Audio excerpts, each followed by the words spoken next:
So introduce yourself. I'm Roger-Mark De Souza, and I'm at Pact. Wonderful. So Roger-Mark, thrilled to have you here. Would love to know what has stood out to you so far today about the conference, based on kind of the vantage point that you have from Pact. And I know we spoke a little bit earlier about your background. I believe you're from Trinidad and Tobago. So anything that you want to highlight that stood out to you, that you've seen from your vantage point? Sure. So thanks very much for having me. One of the things that I was really impressed with was Administrative Power sort of outlined this vision of development progress and not just development projects. Wasn't that a soundbite? That was a great soundbite. And I kept seeing that coming up. And I would say someone who's from the developing world, and particularly a small island developing state, working on climate change and equity and inclusion and resilience, that's a very key topic that was evidenced in a number of sessions today that talked about localization, equity, how do we bring in marginalized communities, how do we mobilize finance and blended finance, so not just USAID, but also the private sector, what it means for a rights agenda, and how do we continue to learn and grow as a development community. So really exciting agenda. And so tell us how this connects to the work that you're doing at Pact. What are you seeing as the big implications?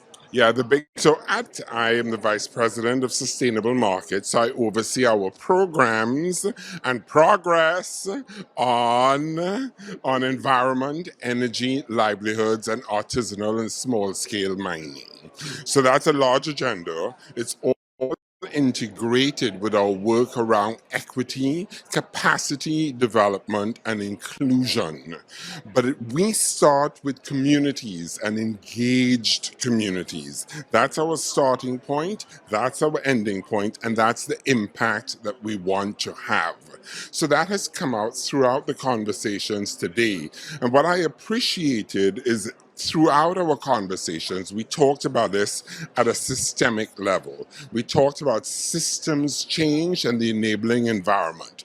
That's important, that's lofty, but we also talked about how do you do that in a real way.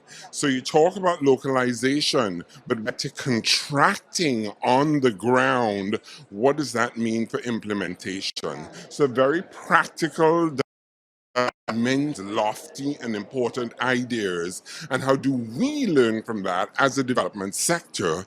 And then we have also been taking this at another level organizationally. So we heard USAID, we heard the World Bank, we heard MCC, and we heard the development actors saying, what are the changes that we need to take, for example, vis-a-vis our CO2 emissions to get to net zero?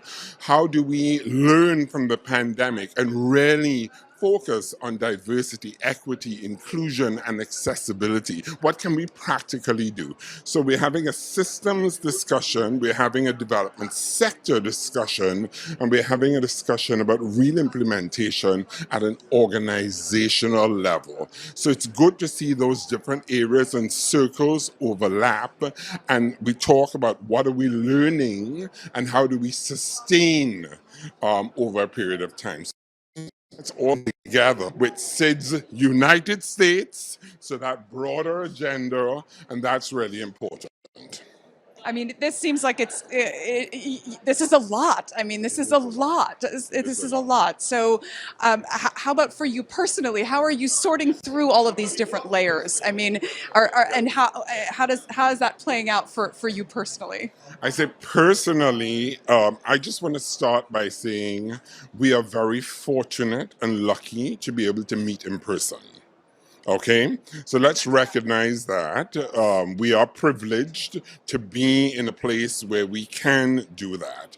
And that is helping to spur our connections and reignite our friends and make new friends and be very practical. So we are finding private spaces that are privileged because we can meet in person, and that allows us to break down these complex ideas and determine what's next and what can we do in the short term, what does that mean for midterm, and what does that mean for longer term partnerships. So I'm having conversations about what do we do now, what does that mean for the next 5 years, but how organizationally and as a development sector we can move the sector collectively.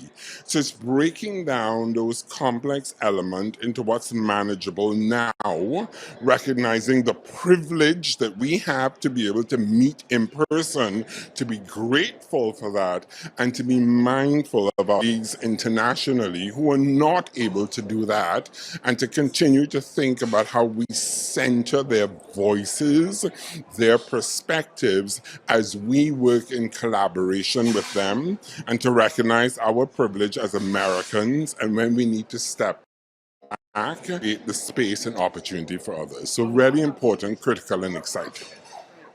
Well, thank you so much for joining us. This is such a rich conversation, and really appreciate all that you shared on all of those different levels. Thanks so much. And we're glad that the virtual participants are able to partake in this conversation. All right. And we invite anyone to connect maybe with Good. you Yes. on the virtual platform as Great. well. Thanks And so there's much. lots